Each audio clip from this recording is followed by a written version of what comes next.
आज के शॉर्ट में हम करेंगे यूज़ ऑफ वुड। वुड का प्रयोग विल के पास्ट टेंस फॉर्म के रूप में इनडायरेक्ट स्पीच में होता है, यानी कि अगर डायरेक्ट स्पीच में विल है तो उसका इनडायरेक्ट स्पीच में क्या हो जाएगा, विल का वुड हो जाएगा। He said he will go there, he said that he would go there, तो यहाँ पे विल का क्या हो गया, वुड हो गया। She said you will love me, she said that he would love her. Would का प्रयोग पास्ट हैबिट को एक्सप्रेस करने के लिए किया जाता है। जब भी किसी की पास्ट हैबिट के बारे में बताना हो तो हम वुड का और दूसरा है यूज टू, इन दोनों में से किसी का भी यूज कर सकते हैं। He would talk upon the subject for hours together, वो यानी कि उसकी हैबिट थी कि वो एक इस टॉपिक के ऊपर कई घंटों तक बात कर सकता था।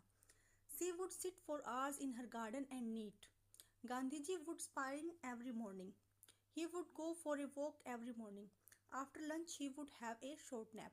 तो ये सारी क्या दिखाती है, पास्ट हैबिट को दिखाती है। इसकी जगह पे हम यूज टू का भी यूज कर सकते हैं।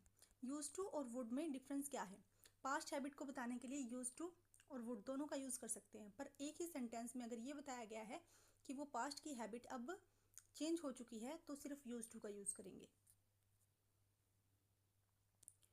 वुड का प्रयोग पोलाइट रिक्वेस्ट को एक्सप्रेस करने के लिए इंटेरोगेटिव सेंटेंस में होता है, जैसे would you please lend me your book, would you like to have a cup of coffee, would you please listen to me.